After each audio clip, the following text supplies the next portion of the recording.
125 125 125 ভাই 125 দোকান করে তো 150 করে 125 কেন? আরে ভাই জানেন না 125 হলো আমগো শিয়াব ভাইয়ের ব্যালট নাম্বার।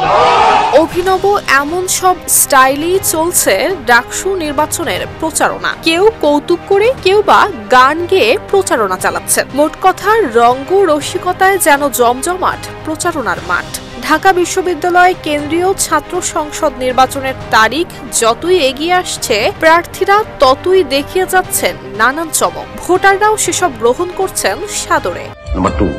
আমার ব্যালট দেখালন বাইছালন 125। কেন্দ্রীয় সদস্য প্রার্থী জোবাইদুল ইসলাম শিহাবের এমন অনলাইন প্রচারণায় অবাক নেটিজেনরা। সৃজনশীলতা নিয়ে কুড়িয়েছেন ব্যাপক প্রশংসা। নির্বাচনে আমি কেন্দ্রীয় সদস্য পদপ্রার্থী, আমার ব্যালট নাম্বার 125। এদিকে কবিতা আবৃত্তির মাধ্যমে অভিনব কায়দায় প্রচারণা চালাচ্ছেন মোহাম্মদ পারভেজ মাহমুদ নিলয়, যা ভোটারদের কাছে ফেলেছে ব্যাপক সাড়া। স্বতন্ত্র শিক্ষার্থী ঐক্য প্যানেলের সদস্য পদপ্রার্থী হাসান জুবায়ের তুফান, তিনি নিজের নামের সঙ্গে মিল রেখে তুফান মুভির আদলে তৈরি করেছেন ভিডিও। জানিয়েছেন ডাকসু প্রচারণা চলবে তুফানের গতিতে। গান গেয়ে প্রচারণা চালিয়ে প্রশংসা পেয়েছেন হাজী মোহাম্মদ মুহসিন হল সংসদে সমাজসেবা সম্পাদক পদপ্রার্থী মোহাম্মদ সাইফুল্লাহ। টাকার এবং ডলারের আদলে তৈরি লিফলেট ডাকসু নির্বাচনে ভোটারদের কাছে পেয়েছে ব্যাপক জনপ্রিয়তা। প্রার্থীরা সেই টাকায় তাদের নাম, পদ এবং ব্যালট নম্বর উল্লেখ করে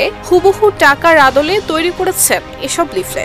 ব্যালট নম্বর 32-এর সঙ্গে ধানমন্ডি 32-এর মিল রেখে অভিনব কায়দায় প্রচারণা চালাচ্ছেন উম্মা উসওয়াতুন রাফিয়া। অভিনব এই প্রচারণা এবং সাবলীল বাচনভঙ্গির জন্য আলোচনায় উঠে এসেছেন তিনি। একখান ভোট দিয়েন ভাই, এই গান গেয়ে ভোটারদের কাছে ভোট চাওয়ার অভিনব কৌশলে সামাজিক যোগাযোগ মাধ্যমে বেশ আলোড়ন সৃষ্টি হয়েছে। প্রতিরোধ পর্ষদ প্যানেলের মানবাধিকার এবং আইন সম্পাদক পদপ্রার্থী আকাশ আলী গান গেয়ে ভোটারদের কাছে এভাবেই ভোট চাচ্ছেন।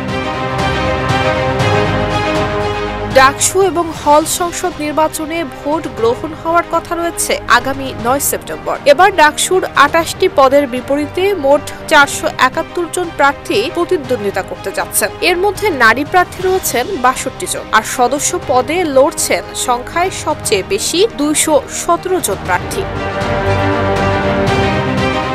নুসরাত জাহান মেহেক, ঢাকা পোস্ট।